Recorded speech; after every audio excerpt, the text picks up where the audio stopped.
ఇప్పుడు క్రిమినల్స్ తుపాకీతో కానీ కనీసం కత్తితో కానీ అట్లీస్ట్ కర్రతో కానీ బెదిరించకుండా లక్షలు దోచేస్తున్నారు. వాళ్ళకున్న తెలివే ఇక్కడ వాళ్ళకి పెట్టుబడిగా మారింది.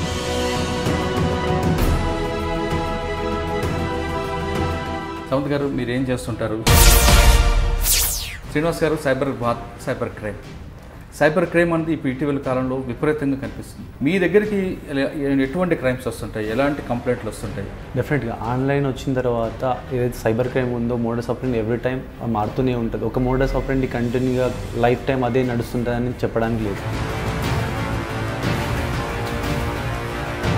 ఫేక్ కస్టమర్ కేర్ అని చెప్పి రిజిస్టర్ చేసేసుకున్నారు. ఇక్కడ గూగుల్లో రిజిస్టర్ చేసేసుకున్నారు. కస్టమర్ కేర్ అనేసరికి వీళ్ళ నెంబర్ అంటే టాప్లో వచ్చే విధంగా, లేదు అంటే జొమాటో కస్టమర్ కేర్ వీళ్ళ నెంబర్లో టాప్లో వచ్చే విధంగా.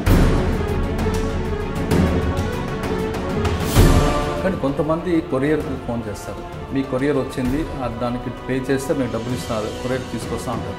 కానీ మనం కొరియర్ చేసే విషయం వాళ్ళకెలా తెలుసు? ఏదైతే ఈ-కామర్స్ సైట్లో కూడా రిపీటెడ్ సైట్స్ కాకుండా, అంటే ఫ్లిప్కార్ట్, అమెజాన్ లాంటి సైట్ కాకుండా చిన్న వెబ్సైట్స్ ఉన్నాయి. ఏవైతే నాప్తోల్ అంటున్నాం, నాప్తోల్ ఒకటి ఉంది, క్లబ్ ఫ్యాక్టరీ ఉంది. ఎవరో ఒక బగ్ ఆ పర్టికులర్ నాప్తోల్లో పనిచేసిన, క్లబ్ ఫ్యాక్టరీలో పనిచేసిన, ఎక్కడో పనిచేసినా కూడా డే వైజ్ డేటాబేస్ మనంతటి మనం స్వయంకృత ఎక్కడో దగ్గర మనం రిజిస్టర్ చేసుకున్న మన రిక్వైర్మెంట్, మన యొక్క డీటెయిల్స్ మనం రిజిస్టర్ చేయడం వల్ల ఫ్రాస్టర్కి ఆ డేటా వెళ్ళిపోతుంది. దాన్ని బేస్ చేసుకుని వీళ్ళు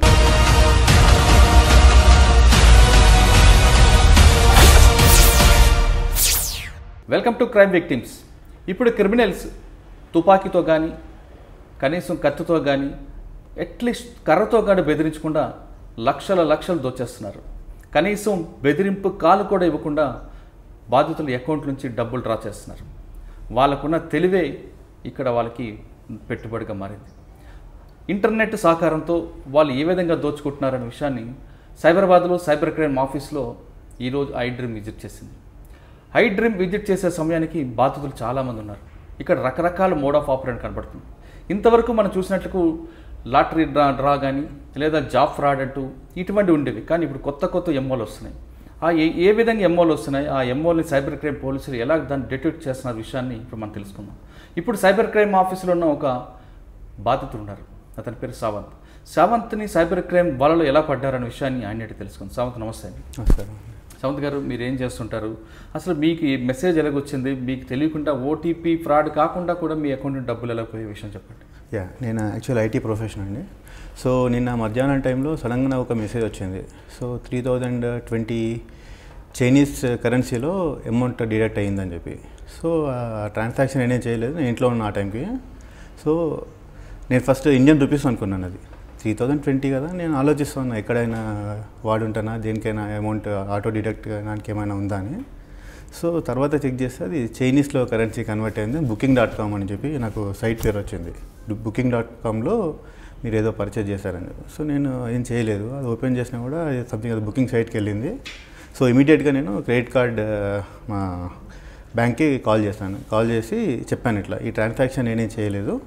so I don't know how this amount got deducted అని చెప్పి. సో వాళ్ళు ఏం చెప్పారంటే, so will not process this amount, but we need a complaint from Cyberabad police station నుంచి ఒక ఎఫ్ఐఆర్ ఫైల్ చేసుకోమని చెప్పారు. So that is the reason. So నేను యాక్చువల్గా నాకు ఎటువంటి ఓటీపీ మెసేజ్ కానీ లేదా ఎటువంటి మెసేజ్ అండ్ నాకు అసలు ఏం ఐడియా కూడా లేదు హౌ ఇట్ హ్యాపెండ్ అని చెప్పి. నా డీటెయిల్స్ కూడా booking.comలో ఎప్పుడు నేనేం బుక్ కూడా చేయలేదు, ఫ్లైట్స్ కానీ. ఐటీ ప్రొఫెషనల్ మీకే జరిగిందంటే అసలు ఈ క్రైమ్ ఏదో అనుకోవచ్చు. సో వాళ్ళు మనకైనా ఇంటెలిజెంట్ ఉంటారు sir. So we have to be more careful. అంటే దీన్ని మీరు చైనా కరెన్సీలో ఎంత పోయిన ఉంటుంది? 3020 and which is like 30,000 Indian currency, 31,000 Indian currency. అంటే మీరు ఆ సైటే వాడాలంటున్నారు, ఎలాగ ఉండొచ్చు? అంటే మీ సాఫ్ట్వేర్ ఎలాగెళ్ళొచ్చు డేటా అంతా? మేబీ మన డీటెయిల్స్ ఇస్తుంటాం కదా సార్ వేరే ఆన్లైన్ షాపింగ్లో, మేబీ వాళ్ళకి ఏమైనా లింక్స్ ఉండొచ్చు దాంట్లో, అదే ఎక్స్పెక్టేషన్. ఎందుకంటే details, card details plus security number కానీ ఇట్లాంటివి మనం ఎక్కడికి ఇవ్వము. ఫర్ ఎగ్జాంపుల్ ఇప్పుడు మూవీ టికెట్స్ బుక్ చేస్తుంటాం కానీ అట్లాంటి సిచ్యువేషన్స్లో will give all the details. And more over ఏదైనా షాపింగ్ చేస్తున్నప్పుడు కూడా నా ఐడియాలో మాత్రం నేనైతే షాపింగ్ ఏం చేయలేదు. అలా మోస్ట్లీ క్యాష్ ఆన్ డెలివరీయే నేను యూజ్ చేస్తాను. బట్ ఎట్లా వెళ్ళింది ఏంది అనేది ఇంకా అంటే మీరు ఒక ఐటీ ప్రొఫెషనల్గా అంటే మీ కేసు గురించి కాకుండా జనరల్గా ఈ ఫ్రాడ్ జరగకుండా ఉండాలంటే ఏం చేయాలంటారు? ఇటువంటివి జరగకుండా సార్ జరగకుండా ఉండాలి అనేది అంటే సైబర్ క్రైమ్ ఆఫీసర్స్ చెప్పేది 2 రకాలు ఉంటున్నాయండి. ఎక్కువగా సైబర్ క్రైమ్లో జరిగే ఫ్రాడ్ 2 రకాలు. ఒకటి అత్యాశకు పోతున్నారు, ఒకటి అమాయకత్వం. ఈ రెండింటిలోనే వాళ్ళు సైబర్ క్రిమినల్స్ వాళ్ళిద్దరిని టార్గెట్ చేస్తున్నారండి. ఒక ప్రొఫెషనల్గా ఐటీ ప్రొఫెషనల్గా సార్ ఇక్కడ అత్యాశ అంటే నాకు అసలు మీ విషయంలో కాకపోయినా జనరల్గా మీరు అంటే అత్యాశ అని ఎలా అంటున్నారు? అత్యాశ అంటే ఇప్పుడు లోన్ వచ్చిందని యా అది ఇంకా అది విక్టమ్ సార్. అది మనం ఏం చేయలేం దానికి. ఎందుకంటే ఒక్కొక్క పర్సన్ ఒక్కొక్కలా ఉంటారు. ఇప్పుడు సడన్గా కొందరికి ఫ్రీగా అమౌంట్ వస్తుంది అనుకోండి, అది వాళ్ళ వీక్నెస్ కదా. సో వాళ్ళు they are using that, they are catching that weakness అంతే. సో సేమ్ థింగ్ నాకంటే నా కేసులో అసలు ఏమీ లేదు. నాకు అసలు ఇంటిమేషన్ కూడా లేదు, ఏం లేదు. అసలు ఎందుకు కరెక్ట్ అయిందో నాకు తెలియదు. సో బట్ లక్కీగా ఏంటంటే I just called up the bank immediately. ఇంకా ఇప్పుడు అట్లాంటి సిచ్యువేషన్లో మనకి వేరే ఆప్షన్ ఏం లేదు. మనం ఏం చేయగలుగుతాం? బ్యాంక్కి కాల్ చేస్తాం, ఇది నేను చేయలే అని చెప్తాం. సో లక్కీగా at least they are supporting and very good that Cyberabad police also supporting a lot. వాళ్ళు కూడా చూస్తున్నాం కదా, they are trying to educate people as much as possible and ఇమీడియట్గా రియాక్ట్ కూడా అవుతున్నారు. సో ఇంకా వీళ్ళు కూడా చేయగలిగింది ఏం లేదు. కానీ బట్ ఐ థింక్ టెక్నాలజీ ఇంకా ఇంప్రూవ్ అవుతున్నప్పుడు వాళ్ళు ఇంకా మనకన్నా ఎక్కువ ఇంప్రూవ్ అవుతున్నారు. So we need to be more careful with. కానీ మీ డేటా ఎలాగెళ్ళి ఉండొచ్చు అంటే మీరు ఏమైనా సినిమా టికెట్ బుక్ చేసినప్పుడా లేదంటే సినిమా టికెట్స్ ఆన్లైన్ చేస్తున్నాను. ఆన్లైన్ షాపింగ్స్లో కూడా మోస్ట్లీ నేను క్యాష్ ఆన్ డెలివరీ పెడతాను. ప్లస్ ఆల్రెడీ నేను ట్రావెల్ చేస్తుంటాను కదా. సో మరి ఎయిర్ లైన్స్ లోపల ఇప్పుడు మేము మేక్ మై ట్రిప్ కానీ అట్లాంటి వాటి దగ్గర నుంచి వాళ్ళు ఏమైనా తీసుకొని ఉండొచ్చు అని గెస్సింగ్ అంతే. మీలాగా మోసపోకుండా ఉన్నా అంటే మీ టైప్ ఆఫ్ విక్టిమ్ అడుగుతున్నాను. ఇంకొక విక్టిమ్ కాకుండా ఉన్నానంటే ఏం చేయమంటారు? అంటే ఆల్రెడీ మీరు అందులో మోసపోయారు కాబట్టి. సార్ యాక్చువల్లీ ఈ సైట్స్ ఏముందంటే, ఎందుకంటే ఈ ట్రాన్సాక్షన్ ఎక్కడి నుంచి జరిగిందో మనకు డీటెయిల్ తెలియదు. సో మేబీ బ్యాంక్కి తెలుస్తుంది ఎవరు తీసుకున్నారు. So it is they can do some అది more investigation on it. Like ఇప్పుడు bank.com ఉంది, booking.com నుంచి నాది డిడక్ట్ అయింది. So they can see like where is this exactly happen, how this happen అని చెప్పి. ఎందుకంటే కరెన్సీ కూడా ఇండియాలో కాలే కదా. So only they can do that. ఇప్పుడు నా సైడ్ నుంచి చెప్పాలనుకుంటే normally we'll go for the best prices. ఆన్లైన్లో కనిపిస్తున్నప్పుడు వీల్ బిలీవ్ దట్. అండ్ ఇప్పుడున్న సిచ్యువేషన్స్లో బయట షాప్స్ కూడా లేవు. ఎక్కడికి వెళ్ళినా ఆన్లైన్లో టికెట్స్ బుక్ చేసుకోవాలని ఇది చేసుకోవాలని అదే ఆప్షన్ ఉంది, అట్లీస్ట్ ఫ్లైట్ టికెట్స్కి మాత్రం. సో మరి నేను అదే గెస్ చేస్తున్నాను. మేబీ ఆ మేక్ మై ట్రిప్ కానీ లేదా డైరెక్ట్ ఇండిగోలో కూడా బుక్ చేసుకున్నాను. సో మేబీ అట్లాంటి ఏమైనా జరుగుండదు. అంటే ఇకపై మనం ఆన్లైన్ షాపింగ్ చేస్తున్నట్టు కొంచెం కేర్ఫుల్గా ఉండాలంటే క్యాష్ ఆన్ డెలివరీ పెట్టుకుంటే అయిపోతుంది సార్, బెస్ట్ అది. ప్రాబ్లం ఏంటంటే వాళ్ళు కూడా కొంచెం కైండ్ ఆఫ్ ఆఫర్స్ ఇస్తుంటారు. If you pay it now you will get 10% extra discount అని చెప్పి. సో అట్లాంటప్పుడు we cannot treat every once mind. So అది ఇంకా కొంచెం జాగ్రత్తగా ఉండాల్సిందే. ఎందుకంటే జరిగిపోయిన తర్వాత యూ కాంట్ డూ ఎనీథింగ్. దానికి ముందే కొంచెం జాగ్రత్తగా ఉండడం మేలు అని సజెషన్ అంతే సార్. ఇకపై ఆన్లైన్లో షాపింగ్ చేసేటప్పుడు క్యాష్ అండ్ క్యారీ చేసుకోవడం బెటర్ అంటూ సావంత్ చెప్తున్నారు. సావంత్ లాగే మరికొంతమంది ఇక్కడ ప్రస్తుతం మన సైబర్ క్రైమ్ ఆఫీసులో ఉన్నారు. వాళ్ళని అడిగి వాళ్ళు ఏ విధంగా మోసపోయే విషయం వాళ్ళని అడిగి తెలుసుకుందాం. సైబర్ క్రైమ్ ఆఫీసులో మరికొంతమంది బాధితులు ఉన్నారు, వాళ్ళని అడిగి తెలుసుకుందాం. ఇప్పుడు ప్రస్తుతం మనతో సురేందర్ అనే ఒక బాధితుడు ఉన్నారు. అతన్ని సైబర్ క్రిమినల్స్ ఏ విధంగా మోసం చేశారు అనే విషయాన్ని అడుగుదాం. సురేందర్ గారు చెప్పండి, మీరు ఏం చదువుకుంటున్నారు, ఏం చేస్తున్నారు, మీకు ఏ విధంగా మెసేజ్లు వచ్చాయి, ఎలా మోసపోయారు? నేను ఎంటెక్ చదువుకున్నానండి. నేను ఇక్కడ మాదాపూర్లో ఒక కంపెనీలో టెక్నికల్ ఇంజనీర్గా వర్క్ చేస్తున్నాను. నాకు నా బ్యాంక్ వాళ్ళ నుంచి మీ క్రెడిట్ కార్డ్ అప్రూవ్ అయింది, మీ క్రెడిట్ కార్డు త్రూ ఒక కొరియర్ కంపెనీ నుంచి పంపించాం అని చెప్పి నాకు కాల్ వచ్చింది. కాల్ వచ్చిన తర్వాత కన్ఫర్మేషన్ మెసేజెస్ వచ్చినాయి. ఆ కొరియర్ కంపెనీ నుంచి కూడా ట్రాక్ చేసుకోవడానికి మెసేజెస్ వచ్చినాయి. ఓకే, అది మామూలుగా అయితే క్రెడిట్ కార్డ్ అప్లై చేశారా? అప్లై చేశాను. అది త్రూ బ్యాంక్ రిప్రజెంటేటివ్స్ నుంచే జరిగింది. అయిపోయిన తర్వాత ఈ కొరియర్ కంపెనీ ఎప్పుడైతే ఈ కొరియర్ కంపెనీ వచ్చి ఇన్వాల్వ్ అయిందో అప్పుడు తర్వాత నా క్రెడిట్ కార్డు 2 days డిలే అయింది నాకు డెలివరీ ఇవ్వటానికి. ఏంటి రోజు డిలే చేస్తున్నారని చెప్పి కాల్ చేద్దాం వీళ్ళకి ఏంటి అని చెప్పి ఆఫీస్ మొబైల్ నెంబర్ నేను గూగుల్ సెర్చ్లో తీసుకుని మొబైల్కి కాల్ చేశాను. కాల్ చేస్తే మీది వచ్చింది, మీ క్రెడిట్ కార్డ్, నా డీటెయిల్స్ అన్నీ చెప్పెడతాను. ఓకే, ఇది నాకు కూడా ఇది వ్యాలిడ్ కొరియర్ పర్సనే నాతోటి మాట్లాడుతున్నాడు అని చెప్పి అంటే, సరే నాది ఎందుకు డిలే చేస్తున్నారు మీరు, ఇంకా ఇవ్వట్లేదు ఎందుకని, మేము నా మీ విజిట్ చేసి తీసుకోవాలా అని చెప్పి అడిగాను అనమాట. అడిగితే తను ఏమన్నాడంటే మీది డెలివరీ ఛార్జెస్ మీ బ్యాంక్ సరిగ్గా పే చేయలేదు, మీరు డెలివరీ ఛార్జెస్ మాకు పే చేయాల్సి వస్తుంది అన్నాడు. ఓకే డెలివరీ ఛార్జెస్ పే చేస్తాం అని చెప్పి ఎంత అంటే 25 రూపీస్ అన్నాడు. ఓకే పే చేస్తాము అని చెప్పేసి ఎలా పే చేయాలి అంటే యూపీఐ పేమెంట్ చేయాలి సార్ అన్నాడు.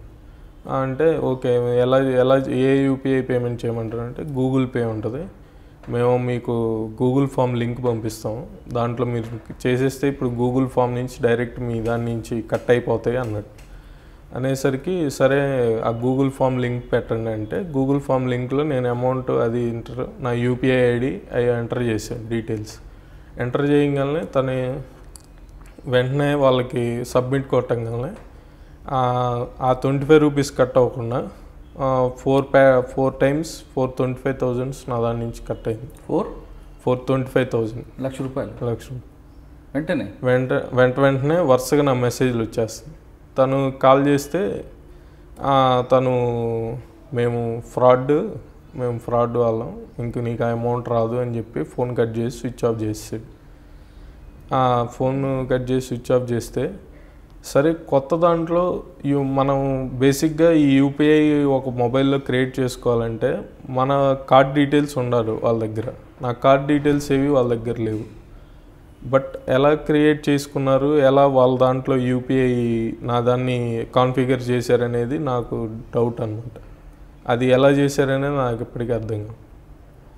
ఓన్లీ నా యూపీఐ ఐడి ఇస్తే ఎలా ఇది చేశారని అది క్వశ్చన్. అంటే మీ క్రెడిట్ కార్డ్ డీటెయిల్స్ వాళ్ళకి ఎలా తెలిసాయి? అదే సార్, ఈ థర్డ్ పార్టీ కొరియర్ కంపెనీ ఎప్పుడైతే ఎంటర్ అయిందో వాళ్ళ నుంచి డేటా థెఫ్ట్ అది పేరు బాగా famous blue dot courier company అనమాట. మరి వాడిని అడిగారా బ్లూ డాట్ వాళ్ళకి? వాళ్ళు కస్టమర్ సపోర్ట్ సరిగ్గా అసలు అది కలవట్లేదు. అంటే మీరు గూగుల్లో సెర్చ్ చేసుకొని blue dot company direct phone? నేను ఫోన్ చేశాను. ఆ లోకల్ ఎవరైతే డీలర్ ఉన్నాడో ఆ డీలర్ నెంబర్ ఇదే అని చెప్పి ఫోన్ చేశాను. ఆ నెంబర్ ఎక్కడ వస్తుంది ఇప్పుడు? ఆ నెంబరు ఇప్పుడు లేదు, వ్యాలిడ్లో స్విచ్ ఆఫ్ చేసి ఉందని వస్తుంది మళ్ళీ. అంటే 4 సార్లు 25,000 కట్ అయిన తర్వాత మీరు కాల్ చేసి లిఫ్ట్ చేశాడు డైరెక్ట్గా చెప్పాడు అని మోసం చేశాను? నేను మోసం చేశాను, ఇది ఫ్రాడ్ కాల్, మాకు మీ ఇన్ఫర్మేషన్ వస్తుంది, ఇంక ఇది మేము ఏం చేయలేమని చెప్పి ఫోన్ పెట్టేసి మీరు పోలీస్ స్టేషన్కి వచ్చారు సార్? కంప్లైంట్ చేద్దాం ఫస్ట్ నా బ్యాంకుకి కాల్ చేసి ఇలా ఫ్రాడ్ జరిగిందని చెప్పి నా అకౌంట్ బ్లాక్ చేయించేసి నా కార్డ్స్ ఏవైతే ఉన్నాయో మొత్తం టోటల్ అన్నీ బ్లాక్ చేయించి ఎఫ్ఐఆర్ ఫైల్ చేద్దామని చెప్పి ఇక్కడికి వచ్చాను సైబర్ క్రైమ్ పోలీస్కి. క్రెడిట్ కార్డ్కి అప్లై చేసిన బాధితుడు కొరియర్ కోసం ఫోన్ చేయడం, డైరెక్ట్గా కొరియర్కి ఫోన్ చేయడం వల్ల ఈ ఫ్రాడ్ జరిగిందని సైబర్ క్రైమ్ నిపుణులు చెప్తున్నారు. ఎక్కడైనా కొరియర్ కానీ లేదా వేరే సంస్థల గురించి ఫోన్ చేసినప్పుడు గూగుల్ సెర్చ్లో వెళ్తే ఇక్కడ ఫ్రాడర్స్ ఉంటారనే విషయం చాలా స్పష్టంగా తెలుస్తుంది.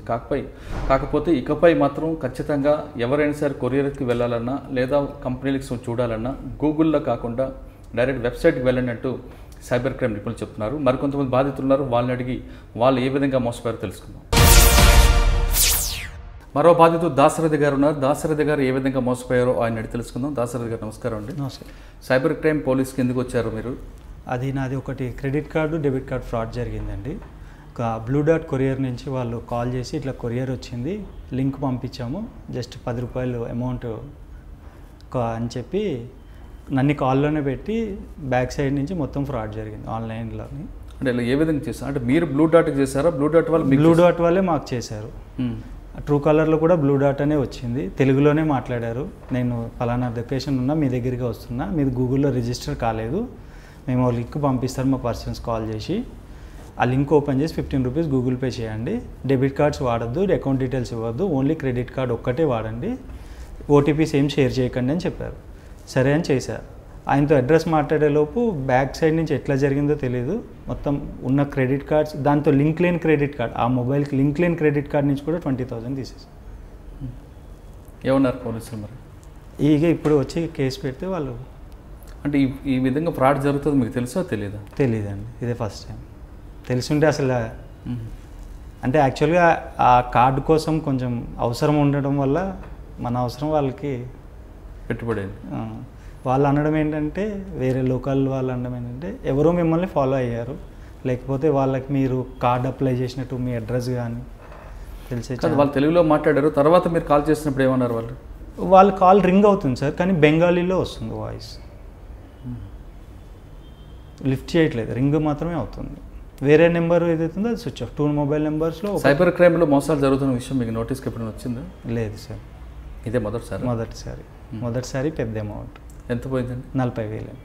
అంటే 20,000 అంటున్నారు కదా. ఒక డెబిట్ కార్డ్, ఒక డెబిట్ కార్డు, 2 క్రెడిట్ కార్డ్స్. ఒక క్రెడిట్ కార్డ్కి అయితే అసలు ఆ ఫోన్తో సంబంధమే లేదు, అసలు ఆ ఫోన్కి ఆ లింక్కి అసలు సంబంధమే మరి లేదు. ఎలా పోయి ఉండొచ్చు? ఆ తర్వాత గూగుల్ రిట్రీవ్ చేస్తే వాళ్ళు ఏకంగా గూగుల్ మెయిల్ ఐడి నుంచే ఓటీపీస్ అన్నీ డైరెక్ట్ వాళ్ళకి విజిబుల్ అవుతున్నాయి, నాకు విజిబుల్ కాలేదు. ఇప్పుడు ఆ గూగుల్ అకౌంట్ కూడా క్లోజ్ చేసి పెట్టాను. ఇప్పుడు మీలాగా మోసపోకూడదు ఉంటే ఏం చేయమంటారు వేరే వాళ్ళకి? ఇటువంటి లింక్స్ కానీ ఏమైనా ఉన్నా కూడా నమ్మొద్దు. మీకు ఏదైనా వచ్చేది ఉంటే అది ఏ టైంకైనా మీకు వస్తుంది, టెన్షన్ పడవద్దు అంతే. వాళ్ళే కాల్ చేశారు, వీళ్ళు కాల్ చేశారని నమ్మొద్దు. ప్లస్ లింకులు అయితే మాత్రం అసలు ఓపెనే చేయదు, నా సజెషన్. ఎవరైనా పంపించని, లింకులు మాత్రం ఓపెన్ చేయదు. నేను సఫర్ అవుతున్నా, వేరే వాళ్ళు సఫర్ కావు. సైబర్ క్రైమ్లో ఎలాంటి మోసాలు జరుగుతుంటాయి? కేవలం జాబ్ ఫ్రాడే కాదు, రకరకాల మోసాలు జరుగుతుంటాయి. కొరియర్ పేరు మీద మోసాలు జరుగుతుంటాయి. అన్ని రకాల బాధితులు సైబరాబాద్లో ఉన్న సైబర్ క్రైమ్ పోలీసుకి ఉదయం లెగిస్తే క్యూ కడుతుంటారు. ఇక్కడికి వచ్చిన బాధితులతో ఇక్కడ ఉన్న రిసెప్షన్ ఎలా మాట్లాడతారు, మాట్లాడిన తర్వాత కంప్లైంట్ లాడ్జ్ చేసిన తర్వాత ఇన్వెస్టిగేషన్ పార్ట్ ఎలా జరుగుతుంది, ఆ బాధితులకి ఎలాంటి శాంతి కొరిగిస్తారనే విషయాల్ని సైబరాబాద్లో సైబర్ క్రైమ్లో సీనియర్ మోస్ట్ ఇన్స్పెక్టర్ శ్రీనివాస్ గారు ఉన్నారు. శ్రీనివాస్ గారిని అడిగి ఇక్కడ ఈ మోడ్ ఆఫ్ ఆపరెంట్ ఎలా జరుగుతుంటాయి, ఇకపై ఎవరు సైబరాబాద్ సైబర్ క్రైమ్ బాధితులు కాకుండా ఉండాలంటే ఎలాంటి జాగ్రత్తలు తీసుకోవాలనే విషయాన్ని ఆయన అడిగి తెలుసుకున్నాం. శ్రీనివాస్ గారు నమస్కారం అండి. శ్రీనివాస్ గారు, సైబర్ క్రైమ్ అనేది ఇప్పుడు ఇటీవల కాలంలో విపరీతంగా కనిపిస్తుంది. అంటే కింద రూరల్ అవ్వచ్చు, అర్బన్ అవ్వచ్చు, మెట్రోపాలిటన్ సిటీలు ఎక్కడ చూసినా సైబర్ క్రైమ్ కనిపిస్తుంది. మీ దగ్గరికి ఎటువంటి క్రైమ్స్ వస్తుంటాయి, ఎలాంటి కంప్లైంట్లు వస్తుంటాయి? వచ్చిన వాళ్ళకి ఎక్కువగా జాబ్ ఫ్రాడ్, ఇంతకుముందు లాటరీ ఫ్రాడే కనబడదు. ఇప్పుడు ఇటీవల కాలంలో ఇంటర్నెట్ పెరిగిన తర్వాత రకరకాల క్రైమ్స్ కనిపిస్తున్నాయి. ఇక్కడ వచ్చే బాధితులు ఎలాంటివి చెప్తుంటారండి? డెఫినెట్గా ఆన్లైన్ వచ్చిన తర్వాత ఏదైతే సైబర్ క్రైమ్ ఉందో మోడస్ ఆపరెంట్ ఎవ్రీ టైం మారుతూనే ఉంటుంది. ఒక మోడస్ ఆపరెంట్ కంటిన్యూగా లైఫ్ టైం అదే నడుస్తుంటుందని చెప్పడానికి లేదు. కంపేర్ టు నార్మల్ క్రైమ్కి సైబర్ క్రైమ్కి ఇదే తేడా. సైబర్ క్రైమ్లో వాడు ఎవ్రీ టైం వాడు ఎత్తులు పై ఎత్తులు అనే విధంగా టెక్నాలజీని పెంచుకుంటూ మోసాలు చేస్తూనే ఉంటారు. అదేవిధంగా అందరూ కూడా ఇప్పుడు మేజర్గా మనం ఇండియాలో కాన్సన్ట్రేట్ చేసినప్పుడు జార్ఖండ్లో ఉన్న జామ్తారా వాళ్ళైనా ఇనిషియల్గా చేసే నుంచి ఇప్పుడు చేసే వరకు వాళ్ళ మోడస్ ఆపరెంట్ అప్డేట్ చేస్తూనే ఉన్నారు. నైజీరియన్స్ అయినా కూడా వాళ్ళ మోడస్ ఆపరెంట్ని కూడా కొత్త మోడస్ ఆపరెంట్ ఏదైతే టెక్నాలజీని జనాలు ఏ రకంగా వాడుతున్నారో ఆ టెక్నాలజీలో లూప్ హోల్స్ని బేస్ చేసుకుని వీరు ఫ్రాడ్ చేస్తూనే ఉంటుంటారు. ఇప్పుడైతే మన దగ్గర రిపోర్ట్ అవుతున్న మేజర్ కేసెస్లో ఫేక్ కస్టమర్ కేర్లో ఈ అందరూ కూడా జనాలందరూ ఈ-కామర్స్ వెబ్సైట్ వాడుతున్నారు బుకింగ్ కోసం, ఏదైతే ఆన్లైన్ షాపింగ్ కోసం. దాంతోపాటుగా బుకింగ్ వెబ్సైట్ వాడుతున్నారు, టికెట్ బుకింగ్ కోసమైనా, సినిమా బుకింగ్ కోసమైనా, ట్రైన్ బుకింగ్, ఫ్లైట్ బుకింగ్, ఈ రకమైన బుకింగ్ కోసం వాడుతున్నారు. దాంతోపాటు ఫుడ్ డెలివరీ కోసం అప్లికేషన్స్ ఉన్నాయి, ఫుడ్ డెలివరీ అప్లికేషన్స్ వాడుతున్నారు. కొరియర్ ఉన్నాయి, కొరియర్ లాంటివి వాడుతున్నారు. ఈ అన్నిట్లో కూడా వీళ్ళు ఏం చేస్తున్నారు, ఫ్రాడ్స్టర్స్ అందరు కూడా వీటిపైన ఫేక్ కస్టమర్ కేర్ అని చెప్పి రిజిస్టర్ చేసేసుకున్నారు, ఎక్కడో గూగుల్లో రిజిస్టర్ చేసేసుకున్నారు.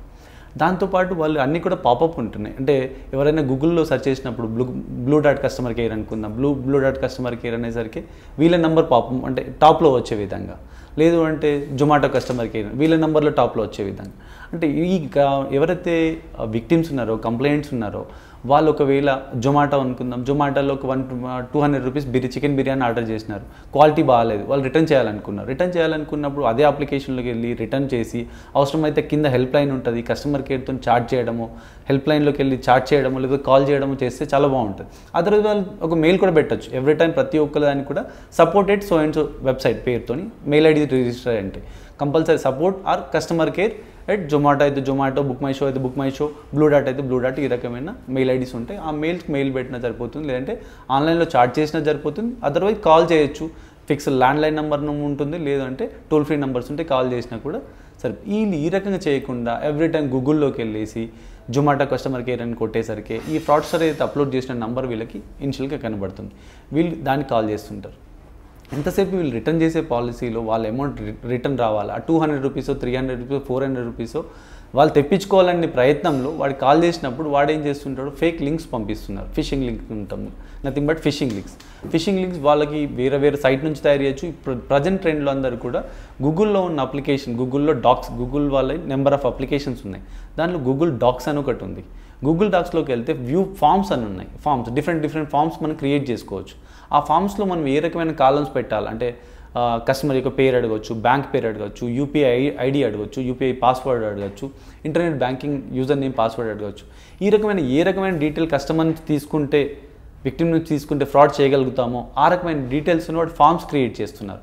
ఫామ్ క్రియేట్ చేసి ఈ రకమైన ఫామ్స్ మీకు పంపించేసి విక్టిమ్కి పంపించేసి మీరు ఈ ఫామ్ క్లిక్ చేసేసి దానిలో ఏవైతే ఫిల్ ఇన్ ద బ్లాంక్స్ ఉన్నాయో ఫిల్ చేసి సబ్మిట్ కొట్టండి, దెన్ మీ అమౌంట్ మీకు రిఫండ్ వచ్చేస్తుంది అంటారు. అది నమ్మేసి వీళ్ళు తొందరలో అది వచ్చిన లింక్ ఏదైతే ఉందో లింక్ క్లిక్ చేసి వీళ్ళకి కావాల్సిన డీటెయిల్ వాళ్ళు సబ్మిట్ చేసేస్తున్నారు. ఆ తొందరలో వీళ్ళకి ఏదైతే అమౌంట్ వీళ్ళకి డెబిట్ అయిందో ఆ అమౌంట్ తొందరగా రావాలనే ప్రయత్నంలో వాడు అడిగిన డీటెయిల్స్ అన్ని గుడ్డిగా ఇవ్వడం జరుగుతుంది. సింపుల్గా వాళ్ళు యూపీఐ ఐడి పాస్వర్డ్ ఇచ్చినా కూడా ఫ్రాడ్స్టర్ వాళ్ళ అకౌంట్లో ఉన్న అమౌంట్ అంతా కూడా స్వైప్ ఆన్ చేయడానికి ఆస్కారం ఉంటుంది. Otherwise internet banking user name password తీసుకున్నా కూడా ఈ రకంగా ఏదైతే డీటెయిల్స్ ఫ్రాడ్స్టర్ తీసుకొని ఫ్రాడ్ చేస్తున్నారు. కస్టమర్ ఈ తొందరలో ఐటమ్ ఏదైతే ఉందో క్వాలిటీ నచ్చక లేదా దాన్ని రిటర్న్ చేయాలని తొందరలో ఈ రకమైన ప్రయత్నాలు చేస్తున్నప్పుడు ఫ్రాడ్స్ మ్యాక్సిమం రిపోర్ట్ అవుతుంది. వీళ్ళు మేజర్గా కస్టమర్స్ అయిన విక్టిమ్స్ అయిన ఎవరైతే ఉన్నారో వీళ్ళందరూ కూడా ఆ పర్టికులర్ కన్సర్న్ సైట్లోకి వెళ్ళేసి చూసి చేస్తే బాగుంటుంది. అదర్వైజ్ గూగుల్లోకి ఎవ్రీ టైం ప్రతిదానికి గూగుల్లోకి వెళ్ళి వెతకకుండా దీనిలోకి వెళ్ళినప్పుడు చాలా హెల్ప్ఫుల్గా ఉంటుంది. కానీ కొంతమంది కొరియర్కి ఫోన్ చేస్తారు, మీ కొరియర్ వచ్చింది దానికి పే చేస్తే మీకు డబ్బులు ఇస్తున్నారు, కొరియర్ తీసుకొస్తూ ఉంటారు. కానీ మనం కొరియర్ చేసే విషయం వాళ్ళకెలా తెలుస్తుంది? అంటే ఎగ్జాక్ట్గా డేటాబేస్ అనేది ఎవరి దగ్గర ఏముండదు. కొన్ని విషయాల్లో మాత్రమే డేటాబేస్ ఫ్రాడ్స్టర్ దగ్గర ఉంది. అంటే ఏదైతే ఈకామర్స్ సైట్లో కూడా రిపీటెడ్ సైట్స్ కాకుండా అంటే ఫ్లిప్కార్ట్, అమెజాన్ లాంటి సైట్ కాకుండా చిన్న వెబ్సైట్స్ ఉన్నాయి. ఏవైతే నాప్తోల్ అంటున్నాం, నాప్తోల్ ఒకటి ఉంది, క్లబ్ ఫ్యాక్టరీ ఉంది, ఇంకో ఇట్లాంటి చిన్న సైట్స్ ఏవైతే ఉన్నాయో, టీవీ ఛానల్స్ ఉంటాయి, వీళ్ళ టెలి షాపింగ్ అయితే బ్రాండ్స్ ఉంటాయి, ఇట్లాంటి దగ్గర ఉన్న ఫ్రాడ్స్టర్స్ అక్కడి నుంచి డేటాబేస్ డెఫినెట్గా స్టీల్ అవుతుంది. ఇదంతా కూడా బీహార్లో ఉన్న నవాడా అనే డిస్టిక్లో వర్స్లీగంజ్, కత్రిసరాయ్ అనేది పాతకాలంలో ఫేమస్. దేనికి ఫేమస్ అంటే ఫేస్ పైన తెల్ల మచ్చలు ఉన్నప్పుడు ఆ తెల్ల మచ్చలకి ఆయింట్మెంట్ ఏదో అది పంపించే దాంట్లో కత్రిసరాయ్ ఫేమస్. ఆ కాలంలో వాళ్ళు ఫ్రాడ్స్టర్స్ పేపర్లో యాడ్ ఇచ్చేసి ఇట్లాంటి ఏదైతే ఆయింట్మెంట్లు ఉన్నాయో పార్సల్ చేసేవాళ్ళు. వాళ్ళు మోడస్ ఆపరెంట్ని మార్చేసి ఈ రకమైన ఫ్రాడ్ చేయడం స్టార్ట్ చేస్తున్నారు. అంటే ఎక్కడైతే బీహారీస్ అయినా జార్ఖండ్ పర్టికులర్ ఏరియాని కాన్సన్ట్రేట్ చేయకుండా ఎవరో ఒక బగ్ ఆ పర్టికులర్ నాప్తుల్లో పనిచేసిన క్లబ్ ఫ్యాక్టరీలో పనిచేసిన ఎక్కడో పనిచేసినా కూడా డే వైజ్ డేటాబేస్, ఈరోజు కస్టమర్స్ డేటాబేస్ వాళ్ళు చేసిన ఆర్డర్ డీటెయిల్స్ అండ్ పే చేసిన అమౌంట్ డీటెయిల్ ఆ డేటాబేస్ అంతా కూడా ఫ్రాడ్స్టర్కి డైవర్ట్ చేస్తున్నారు. వీళ్ళ స్వతహా లాభం కోసం వీళ్ళు ఈ రకంగా డేటాను డైవర్ట్ చేస్తున్నారు. ఆ డైవర్ట్ చేసి ఫ్రాడ్స్టర్కి ఆ డేటాబేస్ దొరికిపోతుంది. అంటే కస్టమర్ పేరు తెలుస్తుంది, కస్టమర్ మొబైల్ నెంబర్ తెలుస్తుంది, కస్టమర్ ఆర్డర్ చేసిన ఐటమ్ ఏందో తెలుస్తుంది, డెలివరీ అడ్రస్ కూడా తెలుస్తుంది. డెఫినెట్గా వాడు ఫ్రాడ్స్టర్ ఎవరైతుందో బల్క్ ఎస్ఎంఎస్ సర్వీస్ తీసుకుంటున్నాడు. దేనిపైన క్లబ్ ఫ్యాక్టరీ నుంచి మెసేజ్ పంపించాలంటే క్లబ్ ఫ్యాక్టరీ, అదర్వైజ్ నాప్తుల్ నుంచి పంపించాలంటే నాప్తుల్, బల్క్ ఎస్ఎంఎస్ సర్వీస్ అనేవి ఉన్నాయి. ఆ లుకింగ్ లైక్ నాప్తుల్ నుంచి వచ్చినట్టే ఉంటుంది. మనకి చూస్తుంటే పైన ఏదైతే కోడ్ ఉంటుందో బల్క్ ఎస్ఎంఎస్ కోడ్ నాప్తుల్ నుంచి వచ్చినట్టే ఉంటుంది. మనం కూడా ఎవరైతే ఉంటారో నేను ఆల్రెడీ షాప్ చేసినాను, నా ఎవ్రీథింగ్ డీటెయిల్స్ వాడి దగ్గర ఉన్నాయి, మైట్ బీ నా నాప్తుల్ వాడే కావచ్చు అనే ఉద్దేశంలో ఆ డీటెయిల్స్ అన్ని షేర్ చేయడం జరుగుతుంది. వాడేమంటున్నాడు, నాప్తుల్ నుంచి మాట్లాడుతున్నాం, మీకు ఫస్ట్ విన్నర్ ఏదైతే టాటా సఫారీ లేదంటే మహేంద్ర ఎక్స్యూవీ వెహికల్ మీకు వచ్చిందని చెప్పడం, దానికి అనుగుణంగా వీళ్ళు డబ్బులు కట్టడం. ఈ పర్టికులర్ మోడస్ ఆపరెండి మాత్రం క్లియర్ కట్గా బీహార్లోని నవాడా జిల్లాలోని వర్స్లీగంజ్ అనే ఏరియా నుంచి మాత్రం చేస్తూనే ఉన్నారు. సేమ్ అది కూడా ఏదైతే జామ్తార్లో ఇండస్ట్రీ ఎట్లయితే స్మాల్ స్కేల్ ఇండస్ట్రీలా ఉందో ఇట్లాంటి కూడా ఇండస్ట్రీ ఇక్కడ ఉంది. 500 to 600 పీపుల్ దీనిపైనే ఫ్రాడ్ చేస్తూనే ఉన్నారు. ఎవరైతే తక్కువ రేటుకి ఎక్కువ వస్తువులు వస్తాయనే వాళ్ళు అంటే మనం ఎక్స్పెక్ట్ చేస్తుంటాం కదా. అదే అమెజాన్లో ఏదైనా వస్తువు ఆర్డర్ చేసినాం, 500 రూపీస్ క్వాలిటీ ఒక క్వాంటిటీ వస్తుంది. అదే 500కి నాప్తులు ఆర్డర్ చేస్తే 10 క్వాంటిటీ వస్తుంది. ఆశపడ్డ వాళ్ళందరూ నాప్తులు చేసేస్తున్నారు పాపం, వాళ్ళ బడ్జెట్ ఇష్యూలో ఏదో ఇష్యూలో. ఫ్రాడ్స్టర్కి ఈ రకమైన సైట్ల నుంచి డేటాబేస్ వెళ్ళిపోవడం వల్ల వాడు ఫ్రాడ్ చేయడానికి ఆస్కారం ఉంది. కొంతమంది పర్సనల్ లోన్ ఇస్తామంటూ లింక్స్ పంపిస్తుంటారు, తర్వాత లోన్ రాలేదు, లోన్ కోసం డబ్బులు కట్టమని మోసం చేస్తున్నారని థింగ్స్ ఏంటంటే జనరల్గా లోన్ ఎలిజిబిలిటీ ఏదైనా ఉందో డెఫినెట్గా గవర్నమెంట్ సెక్టర్ నేషనలైజ్డ్ బ్యాంకులు మాత్రం లోన్ ఇచ్చేస్తాయి, లేదంటే ప్రైవేట్ సెక్టర్ బ్యాంకులు కూడా లోన్ ఇచ్చేస్తాయి. ఏది ఉన్నా కూడా మన యొక్క పాన్ కార్డ్ సిబిల్ స్కోర్ని బేస్ చేసుకొని వాళ్ళు లోన్స్ ఇస్తారు. ఇది జనాలు మైండ్లో పెట్టుకోవాలి. ఒకవేళ నేషనలైజ్డ్ బ్యాంక్ ప్రైవేట్ సెక్టర్లో ఉన్న ప్రైవేట్ బ్యాంక్స్ లోన్ ఇవ్వలేదంటే డెఫినెట్గా మనకు లోన్ ఎలిజిబిలిటీ లేదు అని ఉండాలి. అదర్వైజ్ లేదు అంటే ప్రైవేట్ ఫైనాన్సర్ దగ్గరకో లేకపోతే చిట్ ఫండ్ని అప్రోచ్ కావడం బెటర్.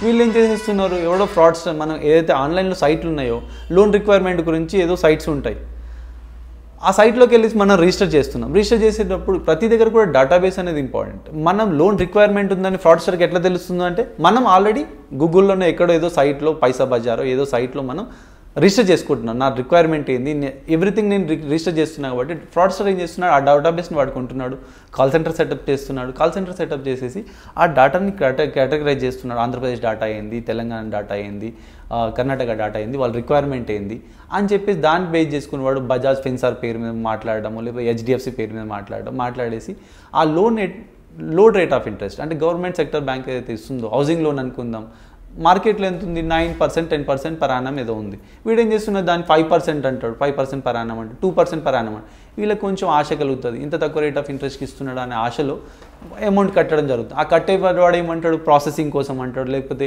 ఒక 2 EMIలు కట్టాలంటాడు, ప్రీ EMI ఏదైతే EMI అమౌంట్ ఉందో 2 EMIలు కట్టాలంటాడు, GST అంటాడు, వివిధ రకాల ఛార్జ్ పేరుతో వాడు డబ్బులు వసూలు చేయడం జరుగుతుంది.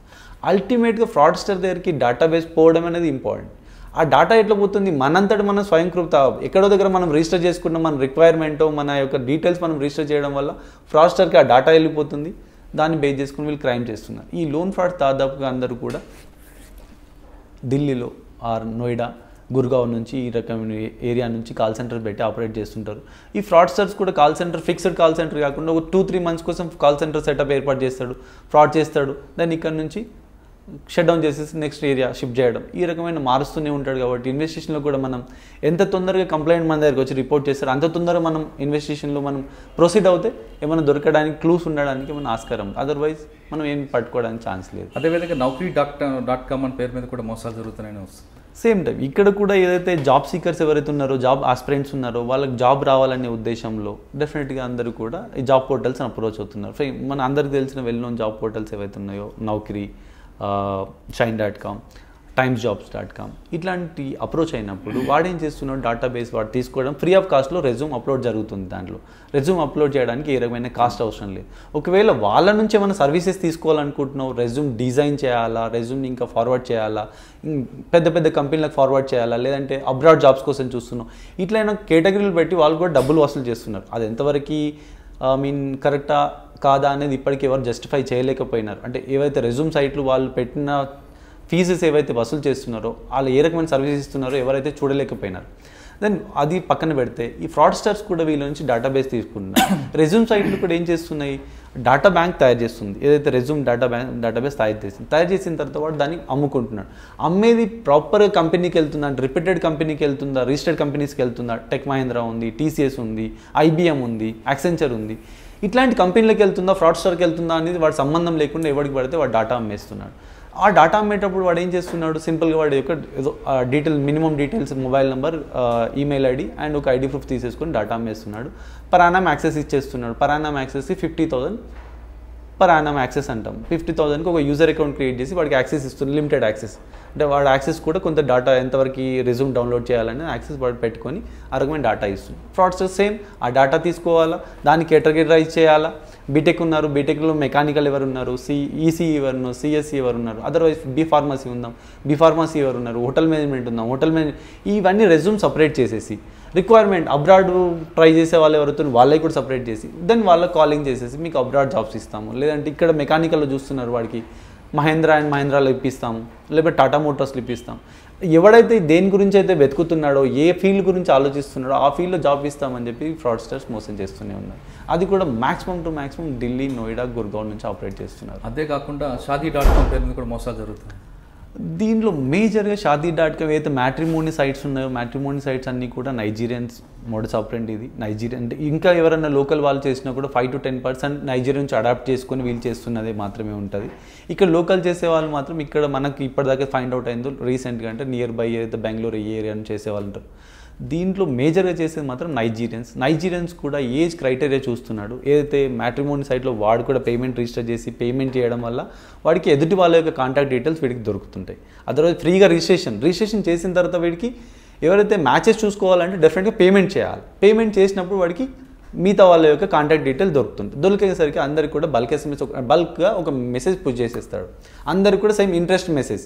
నేను అంటే టార్గెట్ చేసే పీపుల్ కూడా కమ్యూనిటీని బేస్ చేసుకుంటున్నాడు. ఒక పర్టికులర్ కమ్యూనిటీ, వాడేదైతే ఏ దేశానికి సంబంధించిన వాడు ఆ దేశానికి సంబంధించిన కమ్యూనిటీని, లేదంటే ఏజ్ గ్రూప్ ఒకటి. ఏజ్ గ్రూప్ ఎంత 30 to 40 మధ్య చూస్తున్నాను. అంటే 30 అంటే ఆల్మోస్ట్ వాళ్ళు వీగిపోతారు, ఇంకా నాకు సంబంధాలు ఏం రాలేవు అనే బాధలో ఉంటారు కాబట్టి వాళ్ళని టార్గెట్ చేయడం. థర్డ్ ఇష్యూలో డివర్స్ లేడీ, ఎవరైతే పెళ్ళైపోయి విడిపోయి సపరేట్గా ఉంటున్నారో వాళ్ళని టార్గెట్.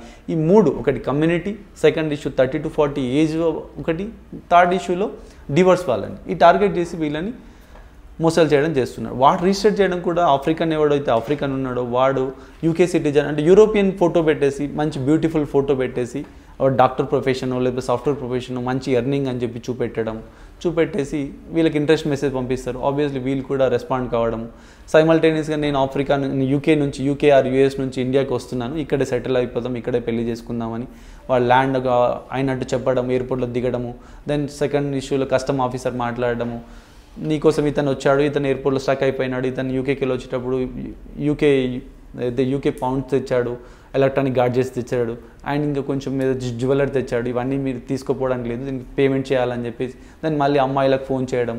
ఇట్లాంటి దాంట్లో ఇండియన్ లేడీస్ కూడా వీళ్ళకి సపోర్ట్ చేసే వాళ్ళు ఉన్నారు. స్పెషల్గా నార్త్ ఈస్ట్ అమ్మాయిలు కూడా ఈ ఆఫ్రికన్స్ కొంతమంది సపోర్ట్ చేస్తూనే ఉన్నారు. ఇండియన్ లేడీస్ ఎవరైతే ఉన్నారో మంచి ఇంగ్లీష్లో మాట్లాడడం, వీళ్ళు కూడా ఇక్కడ ఎవరైతే విక్టిమ్స్ ఉన్నారో మేబీ ఇంగ్లీష్ మంచిగా మాట్లాడుతున్న కస్టమ్ ఆఫీసర్ అని చెప్పి నమ్మడము, డబ్బులు కట్టడం జరుగుతుంది. మ్యాక్సిమం దాంట్లో కూడా 30 to 40 lakhs కట్టిన వాళ్ళు కూడా ఉన్నారు మ్యాట్రిమోనీ ఫార్లో. ఇదైతే డెఫినెట్గా నైజీరియన్ చెప్తున్న ప్రతి ఎంఓలో కూడా అండి పబ్లిక్ మోసపోకుండా ఉండాలంటే ఏం చేయాలంటారు ఒక్కొక్క ఎంఓ గురించి? డెఫినెట్గా ప్రతి దాంట్లో కూడా ప్రికాషన్ తీసుకోవాలా, తొందరపడద్దు, గ్రీడీ ఉండద్దు, ఆశపడడానికి ఆస్కారం లేదు. కొంచెం మనం ఆలోచించి ఇంకా అవసరమైతే మనకు తెలియనప్పుడు తెలిసిన వాళ్ళ దగ్గర తెలుసుకొని ఏదైనా చేస్తే బాగుంటుంది. ఇప్పుడు ఇదైతే మనం ఇంతకుముందు మాట్లాడినాము ఫ్రాడ్ కాల్ సెంటర్ అన్నాం. ఫ్రాడ్ కాల్ సెంటర్ విషయంలో డెఫినెట్గా సైట్లోకి వెళ్ళినప్పుడే కస్టమర్ కేర్ నెంబర్ దొరుకుతుంది, హెల్ప్ లైన్ నెంబర్ దొరుకుతుంది, మెయిల్ ఐడి దొరుకుతుంది, అక్కడ అప్రోచ్ కావడం బెటర్. వీళ్ళు గూగుల్లో వెతకడం కన్నా ఈ రకమైన చేయడం బెటర్. లోన్ అనుకుందాం, లోన్ ఫ్రాడ్ల విషయంలో కూడా లోకల్ బ్యాంక్లో ట్రై చేయొచ్చు, మన నేషనలైజ్ బ్యాంక్లో ట్రై చేయొచ్చు, ప్రైవేట్ సెక్టర్లో ట్రై చేయొచ్చు, అదర్వైజ్ చిట్ ఫండ్ను అప్రోచ్ కావచ్చు. పెద్ద చిట్ ఫండ్స్ ఉన్నాయి, చిట్ ఫండ్ అప్రోచ్ వచ్చి మన దగ్గర ఇన్స్టెంట్గా కట్టలేం కాబట్టి చిట్టులు వేసి ఆ రకమైన డబ్బులు తీసుకొని కూడా ఏమన్నా చేయడానికి ఆస్కారం. ఈ ఫ్రాడ్స్టర్ ఏవైతే ఉన్నారో ఆన్లైన్ రిపోర్ట్ చేయడం, ఆన్లైన్ రిజిస్టర్ చేయడం వల్ల పెద్ద లాభం అయితే లేదని నేను అనుకుంటున్నాను. ఏదైతే పైసా బజార్ లాంటివి పెద్ద సైట్స్ ఉన్నాయో దాంట్లో రిజిస్టర్ చేయాల్సిన అవసరం లేదని మనం అనుకుంటున్నాం. అంటే ఇవి కాకుండా రెగ్యులర్గా ఎక్కువ మీకు ఏమొస్తుంటాయి? ఇంకా చెప్తున్నట్లుగా ఎంఓలు మారుతున్నాయి, లేటెస్ట్ ఎంఓ ఏమొస్తుంది అంటే టెక్నాలజీలో వాడు ఏదైతే లూప్ హోల్స్ వెతుకొని వాళ్ళు ఫ్రాడ్ చేయడం స్టార్ట్ పెడుతున్నాడు. ఇంతకుముందు ఏదైతే నార్మల్గా కాల్ చేసి బ్యాంక్ ఆఫీసర్ అని చెప్పేసి కార్డ్ డీటెయిల్ తీసుకోవడము, కార్డ్ అప్డేషన్ అన్నాడు, ఆధార్ కార్డ్ వచ్చిన తర్వాత ఆధార్ అప్డేషన్ అని చెప్పి కార్డ్ డీటెయిల్ తీసుకోవడము, దాంతో యూపీఐ వచ్చింది, ఏదైతే యూనిఫైడ్ పేమెంట్ ఇంటర్ఫేస్ అని చెప్పేసి ఎన్పిసిఐ వాళ్ళు ఇంట్రడ్యూస్ చేసింది, అది వెరీ ఫేమస్ అయిపోయింది. ఎన్పిసిఐలు పెట్టిన యూపీఐలో సుమారుగా 128 కంపెనీస్ ఉన్నాయి. అంటే దాంట్లో బ్యాంక్స్ ఉన్నాయి, ఈకామర్స్ వెబ్సైట్స్ ఉన్నాయి, వ్యాలెట్స్ ఉన్నాయి. అందరు కూడా 128 మెంబర్స్ ఉన్నారు. దాంట్లో అందరికీ కూడా అప్లికేషన్ స్వతహాగా వాళ్ళు అప్లికేషన్ డిజైన్ చేసుకుని పెట్టుకున్నారు. ఆ పర్టికులర్ అప్లికేషన్లో ఏ రకమైన లూప్ హోల్స్ ఉన్నాయో ఫ్రాడ్స్టర్ ఐడెంటిఫై చేసి అప్లికేషన్ బేస్న వీళ్ళు ఫ్రాడ్ చేయడం స్టార్ట్ పెడుతున్నారు. యూపీఐ ఫ్రాడ్స్ అంటున్నారు. అంటే యూపీఐ ఫ్రాడ్లు ఏం చేస్తున్నారు, కస్టమర్ పేరు పైన ఉన్న మొబైల్ నెంబర్ పైన వీడు యూపీఐ అప్లికేషన్ రిజిస్టర్ చేయడం వల్ల అల్టిమేట్గా ఆయనకున్న బ్యాంక్ అకౌంట్స్ అన్ని కూడా ఈ అప్లికేషన్లో వచ్చేస్తున్నాయి. దానిలో ఉన్న ఫండ్స్ అన్ని కూడా వీడు డైవర్ట్ చేసేస్తున్నాడు. యూపీఐ అప్లికేషన్ తర్వాత ఇప్పుడు ఫ్రాడ్ ఫేక్ కాల్ సెంటర్ అంటున్నాం. ఫేక్ కాల్ సెంటర్లో కొత్త మోడస్ ఆపరెండి వచ్చేసింది. ఫేక్ కాల్ సెంటర్ అయితే ఏవైతే ఉందో దాంట్లో ఏం చేస్తున్నారు, వీడు ఇట్లాంటి అప్లికేషన్లు పంపించేసి అప్లికేషన్లో ఫామ్స్ పంపించేసి దాంట్లో కార్డ్ డీటెయిల్స్ అయినా ఇంటర్నెట్ బ్యాంకింగ్ డీటెయిల్స్ అని తీసుకుని ఫ్రాడ్ చేయడం చేస్తున్నాయి. అంటే మనం మోసపోకుండా ఉండాలంటే ఏం చేయమంటారు? అదే ఇప్పుడు మనం మాట్లాడుతున్నాం, ప్రతి దాంట్లో కూడా తొందరపడకుండా ప్రాపర్గా ప్రికాషన్ తీసుకోవడం. అంటే వెబ్సైట్ని విజిట్ చేయడం. పర్టికులర్ ఏదైతే అమెజాన్ ఫ్రాడ్ జరుగుతుంది, అమెజాన్ వెబ్సైట్ విజిట్ చేసి అక్కడ చూడడం బెటర్. అండ్ ఇన్ టర్మ్స్ గూగుల్కి వెళ్ళకుండా అమెజాన్ సైట్ని విజిట్ చేయడం ఉత్తమని అనుకుంటున్నాను. ఏదైతే ఉందో దేనిలో అయితే మనం బుకింగ్ చేసినామో, దేని గురించి అయితే వెతుకుతున్నామో ఆ సైట్ని అప్రోచ్ కావడం ఉత్తమం. అంటే అన్ని గూగుల్లోకి వెళ్ళి నమ్మడం అనేది, గూగుల్లో వెళ్ళడం కన్నా ఆ సైట్ పేరు వెతకడం ఉత్తమం అంట. అంటే అమెజాన్ అయితే అమెజాన్ వెతుకుతాం, బ్లూ డాట్ అయితే బ్లూ డాట్ వెతుకుతాం. ఆ పర్టికులర్ సైట్లోకి వెళ్ళినప్పుడు జెన్యూన్ సైట్ ఏదైతే HTTPS సైట్ ఉంటుందో ఆ సైట్లోకి వెళ్ళి ఆ సైట్ నుంచి కాంటాక్ట్ డీటెయిల్ వెతుకొని మనం చేయడం. అంటే కాల్ సెంటర్స్ అంటే ఆల్మోస్ట్ 80% ఫేక్ అనుకోవచ్చా మనం? ఏవైతే కాల్ చేసి డీటెయిల్ తీసుకున్నా, కాల్ చేసి లోన్స్ ఇస్తామని ఇట్లాంటి దాదాపుగా ఫేక్ అన్నట్టు అనుకోవచ్చు. వీళ్ళు కూడా పాలసీ, ఇప్పుడు ఏదైతే పాలసీ ఉన్నాయి, policy broking companies, authorised broking companies ఉన్నాయి, ఇది గవర్నమెంట్ పాలసీ ఉన్నాయి. LIC వాడైతే ప్రైవేట్ వాడి చేతులకి ఇచ్చి పాలసీ అమ్ముకునే పద్ధతి అయితే లేదు. ఈ ICICI ప్రుడెన్షియల్ ఉంది, HDFC ఉంది, మిగతా అయితే కొటక్ ఉంది. ఇవి ప్రైవేట్ సెక్టర్లో ఉన్న లోన్ పాలసీలు ఏవైతే ఉన్నాయో వాళ్ళు పాలసీ బ్రోకింగ్ కంపెనీకి ఇచ్చి పాలసీని అమ్మిపిస్తున్నారు. అంటే ఫ్రాడ్స్టర్ ఏం చేస్తున్నాడు అంటే ఎవరైతే డేటాబేస్ వీళ్ళకి ఇచ్చినప్పుడు వీళ్ళు ఏం చేస్తున్నారు, కాల్ చేసి ఈ పర్టికులర్ పాలసీ గురించి మంచి విషయాలు ఏదైతే దానిలో పాలసీలో ఉన్న మంచి చెడు అన్నీ చెప్పేసి పాలసీ అమ్మే విధంగా రాబట్టుకోవాలి. ఆ డీటెయిల్స్ అన్ని కన్సర్న్ హెచ్డిఎఫ్సికి అయితే హెచ్డిఎఫ్సి, కోటక్ వాళ్ళకి ఇస్తే కోటక్ వాళ్ళు వీళ్ళు వెళ్ళి ఆ పాలసీ తీసుకోవాల్సిన అవసరం ఉంది. ఈ పాలసీ బ్రోకింగ్లో కూడా ఫ్రాడ్స్ జరుగుతున్నాయి. అంటే ఎక్కడైతే అవకాశం ఉందో అక్కడ ఫ్రాడ్స్టర్ చేస్తూనే ఉన్నారు. ఈ పాలసీ బ్రోకింగ్ కంపెనీలు ఏవైతే ఉన్నాయో డెఫినెట్గా అక్కడంతా డేటా ఉంటుంది. ఆ డేటాను బేస్ చేసుకుని మళ్ళీ ఫ్రాడ్ జరుగుతుంది. అంటే మీరు చెప్తున్న ఎంఓల్ని సేవ్ అవ్వడానికి అర్బన్ కానీ లేదా మెట్రోపాల్ సిటీస్కి అక్కడున్న పబ్లిక్ బాగానే ఉంటుంది. నిజంగా డిస్ట్రిక్ట్ లెవెల్లో అయితే బాగా ఇబ్బందికరంగానే ఉంది. సైబర్ క్రైమ్ ఇంకా ఎస్టాబ్లిష్ కావాలా, వాళ్ళకు కూడా ఇన్వెస్టిగేషన్ గురించి కొంచెం ఏదైతే ఇన్వెస్టిగేషన్ స్కిల్స్ కూడా డెవలప్ చేసుకోవాలి. గ్రామీణ ప్రాంతంలో వారికి కూడా డెఫినెట్గా అవేర్నెస్ అయితే చేయాల్సిన అవసరం ఉంది. పోలీస్ ఏదైతే మిగతా రకమైన నార్మల్ క్రైమ్ ఏదైతే లా అండ్ ఆర్డర్ క్రైమ్ గురించి అవగాహన ఎట్లయితే క్రియేట్ చేస్తున్నామో, చైన్ స్నాచింగ్ల గురించి అయినా, హౌస్ థెఫ్ట్ల గురించి అయితే అవగాహన క్రియేట్ చేస్తున్నామో, సైబర్ నేరాల గురించి కూడా అవగాహన క్రియేట్ చేయాల్సిన అవసరం ఉంది. ఎందుకంటే నవేడేస్ డిజిటల్ ప్రపంచం వచ్చిన తర్వాత ఈవెన్ హౌస్ మేడ్ కూడా ఒక బ్యాంక్ అకౌంట్ మెయింటైన్ చేస్తుంది. ఆమెకి ఎంతో నెలకు 5-6 వేలు వస్తున్నాయి. ఒక 1 year కష్టపడితే ఆమె ఒక 50,000 దాచిపెట్టుకుంటుంది. ఫ్రాడ్స్టర్ ఎవరో కాల్ చేస్తే ఆమె రెస్పాండ్ అయితే ఒక్క రోజులో 50,000 రూపాయలు వెళ్ళిపోతుంది. అట్లాంటి వాళ్ళకి మనకు న్యాయం చేయలేకపోతున్నాం. ఇన్వెస్టిగేషన్లోకి పోయినప్పుడు కూడా మనకు హడిల్స్ ఉంటున్నాయి. అక్కడ పోవడము, ఫస్ట్ ఐడెంటిఫై చేయడము, అక్కడ వెళ్ళి వాడిని అప్రైంట్ చేయడము, లోకల్ పోలీస్ సపోర్ట్ ఉంటుంది ఉండదు, వాడిని లీగలైజ్ చేయడము, వాడిని ఇక్కడ తీసుకెళ్ళడం, ఇవన్నీ కూడా కొంచెం ఇబ్బంది. సైబర్ క్రైమ్లో డెఫినెట్గా ఇవన్నీ కొంచెం హడిల్స్ లాగానే ఉన్నాయి. ప్రతిదానికి కూడా మనం అంటే అవుట్ ఆఫ్ స్టేషన్ వెళ్ళాల్సిన అవసరం ఉంటుంది. ఈ ఫ్రాడ్స్టర్ డెఫినెట్గా టార్గెట్ చేసేటప్పుడు నార్త్ వార్డ్ సౌత్ వార్డ్ని టార్గెట్ చేయడము, south ward north ward target చేయడం, east ward west ward target చేయడం, west ward east ward target చేయడం చేస్తున్నాడు. హైదరాబాద్లో ఉన్న వాడికి డేటాబేస్ తెలుసు, ఈ particular mobile number database belongs to Hyderabad అని చెప్పి. కాబట్టి ఎవడైనా హైదరాబాద్ వాడు హైదరాబాద్ ఫ్రాడ్ చేయడు, ఢిల్లీ వాడిని ఫ్రాడ్ చేయడు, జామ్తారా వాడిని ఫ్రాడ్ చేయడు. ఎందుకంటే ఆ బేసింగ్ అంత మొబైల్ నెంబర్, ఆ మొబైల్లో ఉన్న స్టార్టింగ్ 4 digit నెంబర్తో మనం చెప్పగలుగుతాం ఈ నెంబర్ ఎక్కడ. అంటే మొత్తం కూడా మొబైల్ ప్రపంచం మొబైల్ నెంబర్ పైనే ఫ్రాడ్ జరుగుతుంది.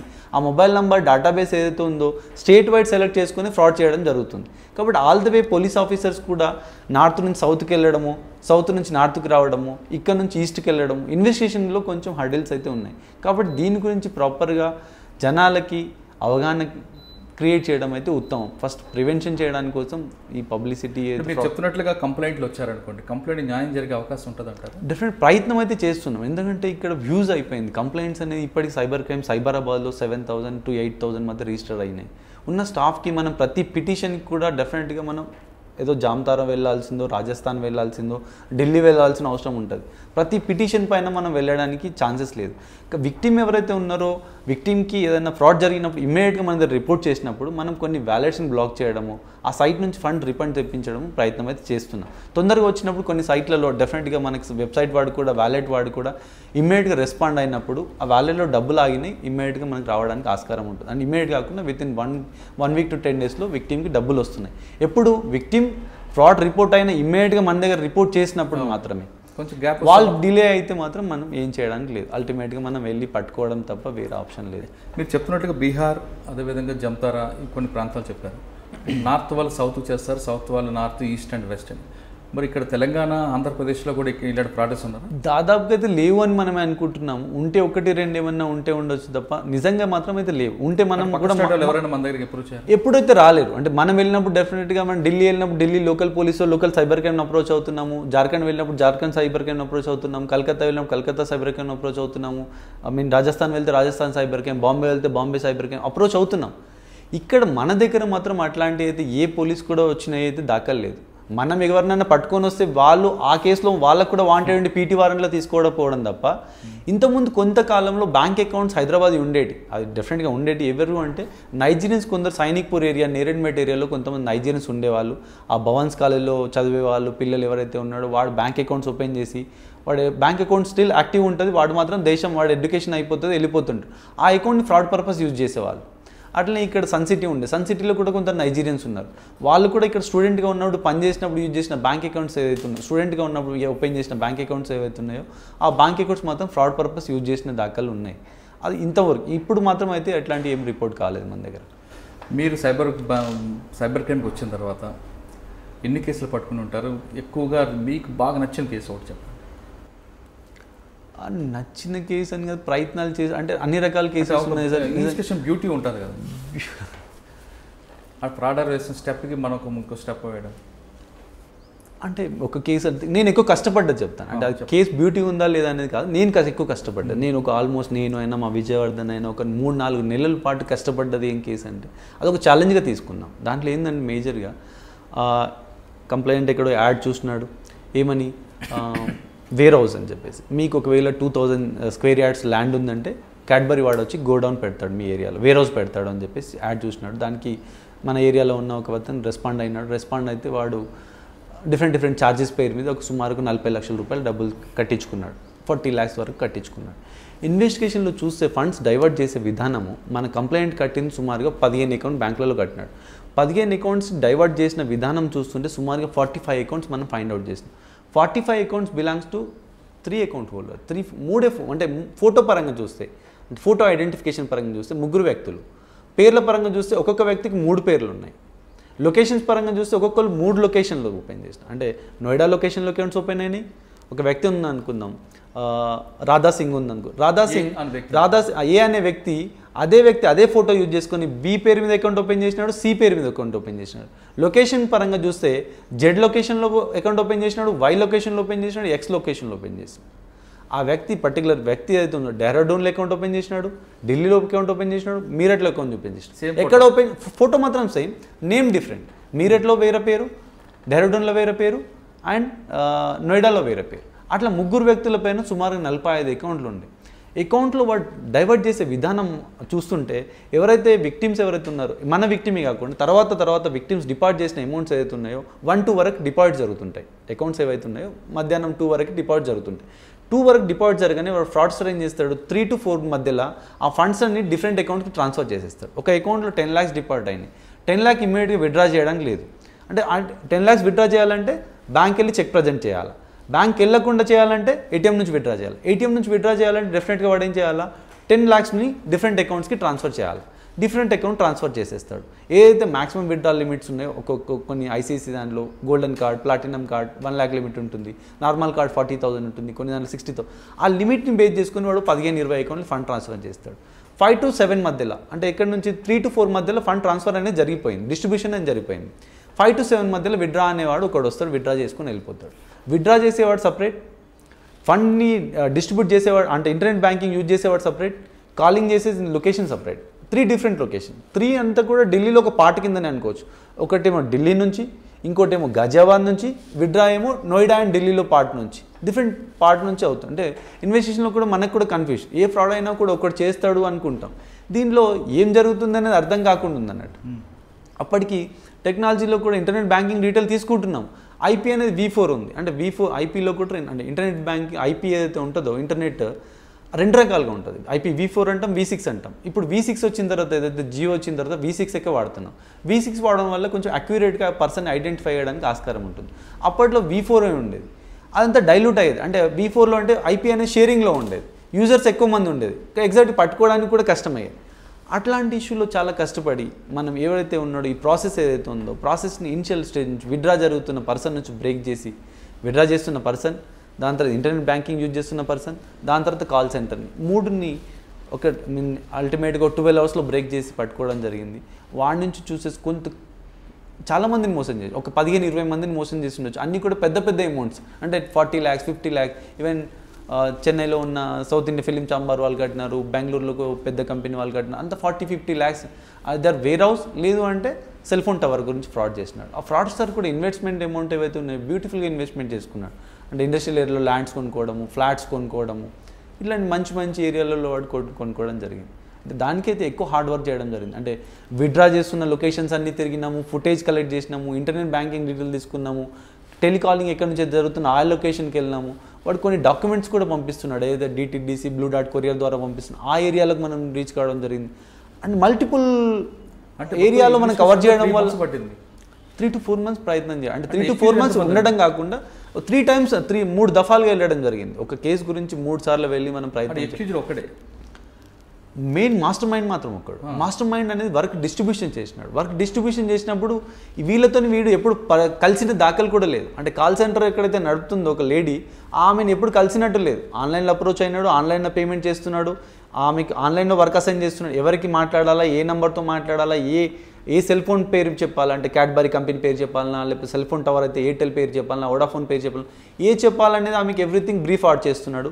విత్డ్రా చేసేటప్పుడు వీటికి ఏ రోజు ఎంత విత్డ్రా చేయాలా, ఏ కార్డ్స్ నుంచి విత్డ్రా చేయాలో, వీటి 45 ATM కార్డ్స్ ఉన్నాయి.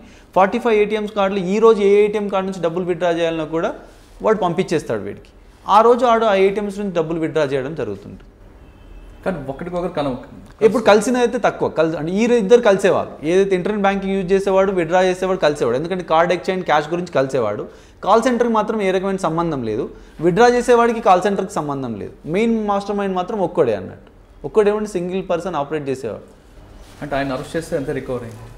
ఒక ఫార్చునర్ రికవర్ చేసినాము, ఒక పిస్టల్ రికవర్ చేసినాము, క్యాష్ పరంగా ఎక్కువ అమౌంట్స్ ఫ్రీ చేసినాం. అకౌంట్ అప్పటి వరకు అకౌంట్లు అన్నీ కూడా మనం ఐడెంటిఫై అయినా కూడా ఏ అకౌంట్ని కూడా మనం టచ్ చేయలేం. ఎందుకంటే అకౌంట్ ఫ్రీ చేసినప్పుడు అక్యూర్డ్ అలర్ట్ అవుతాడు అనే ఉద్దేశంలో ఏ అకౌంట్ని ఫ్రీ చేయకుండా ఓన్లీ మానిటర్ చేసేవాళ్ళం. అంటే బ్యాంక్ వాళ్ళతో చెప్పేసి ఎవ్రీ 2 డేస్కి ఒకసారి స్టేట్మెంట్ చూసుకోవడం ఇవన్నీ చేసేవాళ్ళం మనం.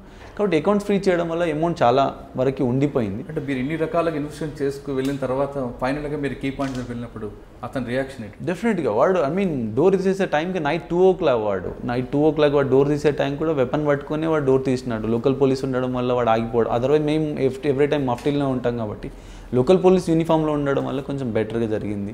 ఎక్కడండి వాడు కూడా షాక్ అన్నట్టు. అంటే వాడు ఒక సుమారుగా 3-4 years నుంచి చేస్తున్నాము, ఇంత ప్రికాషన్ తీసుకున్న వాడు కూడా మాస్టర్ మైండ్. వాడు లా గ్రాడ్యుయేట్ అండ్ వాడు స్వతహాగా ఒక ప్రెస్ నడుపుతున్నాడు. అక్కడ మీరట్లో ఒక ప్రెస్ నడుపుతున్నాడు, ఉర్దూ ప్రెస్ ఏదో సంథింగ్ ప్రెస్ కూడా నడుపుతున్నాడు. స్వతహాగా తెలివిగల్లోడు, లా గ్రాడ్యుయేట్ కాబట్టి అంటే అన్ని రకాల ప్రికాషన్ తీసుకున్నాడు. వాడు షాక్ జనరల్గా. వాడి పాయింట్ ఆఫ్లో ఏ రకమైన ఆనవాళ్ళు వాడు మెయింటైన్ చేయలేదు. ఒక ఇంటర్నెట్ బ్యాంకింగ్ తప్ప. వాడు ల్యాప్టాప్ ఓపెన్ చేసినప్పుడు మనకి ఇంటర్నెట్ బ్యాంకింగ్ ప్రతి 45 accounts యొక్క internet banking user name, password మాత్రం మనం రికార్డ్ చేయగలిగినాం. ఇంకోటి కలర్ ప్రింటర్స్ రికార్డ్ చేయగలం. ఎందుకంటే ఏదైతే సెల్ ఫోన్ టవర్ పేరు మీద, క్యాడ్బరీ పేరు మీద లెటర్స్ తయారు చేయాలంటే వాడు కలర్ ప్రింటర్ ఒకటి మెయింటైన్ చేస్తున్నాడు. లెటర్స్ పంపించాలి కాబట్టి వీళ్ళని నమ్మించడం, అగ్రిమెంట్స్ పంపించాలి కాబట్టి ఒక కలర్ ప్రింటర్ ఒకటి, ల్యాప్టాప్స్ ఒకటి మనం స్విచ్ చేయగలిగినాం. ఓకే, ఫైనల్గా చెప్పండి శ్రీనివాస్ గారు, సైబర్ క్రైమ్ బాధితులు కాకుండా ఉండాలంటే సింపుల్గా చెప్పండి. ఒకటి ఆశపడద్దు సార్. ఫస్ట్ థింగ్ గ్రీడీనెస్ ఒకటి ఉంది. ఒకటి అమాయకత్వం ఉంది. అమాయకత్వం తెలియనప్పుడు వేరే వాళ్ళని తెలిసిన వాళ్ళని అప్రోచ్ అయ్యి వాళ్ళతో డిస్కస్ చేసి వాళ్ళ యొక్క సూచనలు తీసుకుంటే కూడా బెటర్. సెకండ్, ఇంకా మేజర్ ఫ్రాడ్స్ ఉన్నాయో బ్యాంక్స్ ఉన్నాయి కాబట్టి అవైలబుల్ నియర్ బై బ్యాంక్ వెళ్ళేసి దాని గురించి ఎంక్వైరీ చేస్తే బ్యాంక్ వాళ్ళు కూడా ప్రాపర్గా వాళ్ళని గైడ్ చేయడానికి ఆస్కారం ఉంటుంది. ఈ రెండు ఉంటే చాలా. ఒకటి గ్రీడీ అయితే ఉండదు సార్. సైబర్లో మ్యాక్సిమం మనకు కనబడుతుంది గ్రీడీనెస్తో కూడా చాలా ఫ్రాడ్స్ జరుగుతున్నాయి. రెండు ఇన్నోసెంట్. ఒకటి అమాయకత్వం, తెలియనప్పుడు తెలిసిన వాళ్ళని అప్రోచ్ కావడం మొత్తం లేదు. ఈ బ్యాంక్ రిలేటెడ్ ఫ్రాడ్స్ అన్నీ కూడా నియర్ బై మన ఏదైతే బేస్ బ్రాంచ్కి పోయి మనకు సంబంధించిన బ్యాంక్ పోయి అడిగితే వాళ్ళు కూడా గైడ్ చేయగలుగుతారు. అంటే ఈ అత్యాశ అనేది అంటే ఎందుకు అత్యాశ అంటున్నామంటే గూడ్స్ కొంటున్నప్పుడు రాయల్ ఎన్ఫీల్డ్ అంటున్నాడు. ఇప్పుడు ఏదైతే రాజస్థాన్లో ఆపరేట్ చేస్తున్న ప్లేస్ ఫ్రాడ్స్టర్ ఏదైతే భరత్పూర్ వాళ్ళందరూ కూడా రాయల్ ఎన్ఫీల్డ్ మార్కెట్ ప్రైస్ ఏదైతే ఉందో 2 lakhs rupees ఉందనుకుందాం. అంతకని తగ్గిస్తే 180కి అమ్ముతాడు. మరీ ఎమర్జెన్సీ ఉన్నవాడు 1,80,000కు 1,70,000కి అమ్ముతాడు. దాన్ని ఎవడు 70,000కు 80,000కి అమ్మాడు కదా. జనాలు ఈ రకంగా ఇక్కడే మోసపోతున్నారు. ఆ వెహికల్ ఏదైతే ఉందో మార్కెట్ వాల్యూ కన్నా ఇంత తక్కువకి ఎందుకు అమ్ముతున్నాడు, అది నాకే ఎందుకు అమ్ముతున్నాడు ఆలోచనతో ఎవడు ఆలోచించాడు. ఐఫోన్ ఉంది మార్కెట్లో, మార్కెట్ వాల్యూ ఐఫోన్ 70,000 అనుకుందాం. 30,000కు 25,000కు ఐఫోన్ ఎందుకు ఇస్తున్నాడు నాకు? ఇదంతా కూడా నైజీరియన్ మోడల్స్ ఆపరేట్. ఇంతకుముందు నైజీరియన్స్ ఇదే చేసేవాళ్ళు. మన బెంగళూరు నుంచి ఇదే ఆపరేట్ చేసేవాళ్ళు. ఐఫోన్ అయినా మ్యాక్బుక్ ప్రోలు అయినా ఇవన్నీ కూడా పెట్టేసి తక్కువ రేట్కి అని చెప్పేసి ఫ్రాడ్ చేసేవాళ్ళు. దాన్ని ఇప్పుడు భరత్పూర్ వాళ్ళు అడాప్ట్ చేసుకొని వాడు రాయల్ ఎన్ఫీల్డ్ కింద కన్వర్ట్ చేసినాడు. అక్కడ ఏదైతే ఆర్మీ ఏరియా ఉంది, ఆర్మీ సెక్టర్ ఉంది కాబట్టి ఆర్మీ జవాన్ల పేరు మీద రాయల్ ఎన్ఫీల్డ్ అమ్ముతున్నామని చెప్పేసి ఫ్రాడ్ చేయడం స్టార్ట్ పెట్టినాడు. మనం లోన్స్ అనుకుందాం. లోన్ కూడా మార్కెట్ వాల్యూ కన్నా తక్కువ రేట్ ఆఫ్ ఇంట్రెస్ట్ లోన్ నాకెందుకు ఇస్తారు అనేది ఒకటి ఆలోచించారు. లాటరీ అనుకుందాం. నేనెందుకు లాటరీ విన్ అవుతా? ఒకవేళ లాటరీ విన్ అయితే నియర్ బైకి ఎవరైతే డెలివరీ బాయ్ ఉన్నాడు లోకల్లో వాళ్ళకి లోకల్ ఆఫీస్ ఉంటుంది, అమెజాన్ లోకల్ ఆఫీస్ ఉంటుంది, వీళ్ళ దగ్గరికి వెళ్ళి ఎంక్వైరీ చేయొచ్చు. అట్లాంటిది ఇప్పటికీ ఎప్పుడు ఎక్కడైతే రిపోర్ట్ అయితే కాలేవు కదా. ఎవరైతే లాటరీ ఇస్తుంది ఏదో కొనబడినాక కేబీసీ లాటరీ విన్నాను తప్ప మిగతా అమెజాన్ వాళ్ళు లాటరీ పెట్టినాడు, ఏదో క్లబ్ ఫ్యాక్టరీ వాళ్ళు లాటరీ పెట్టింది అయితే ఎక్కడ వినలేము కదా. మన అమాయకత్వమే సైబర్ క్రిమినల్స్ పాలన వరంగా మారుతుంది అంటున్నారు. ఎక్కడైనా సరే లాటరీ వచ్చిందనో లేదా తక్కువ రేట్లకు ఇస్తామనో వస్తువులు ఇస్తామనో చెప్పినప్పుడు 1-2 సార్లు ఆలోచించుకోవాలంటున్నారు. అంతేకాకుండా గూగుల్లో అన్నీ పూర్తిగా నమ్మి మన డేటా ఇస్తే మనం ఖచ్చితంగా మోసపోతామంటూ శ్రీనివాస్ గారు హెచ్చరిస్తున్నారు.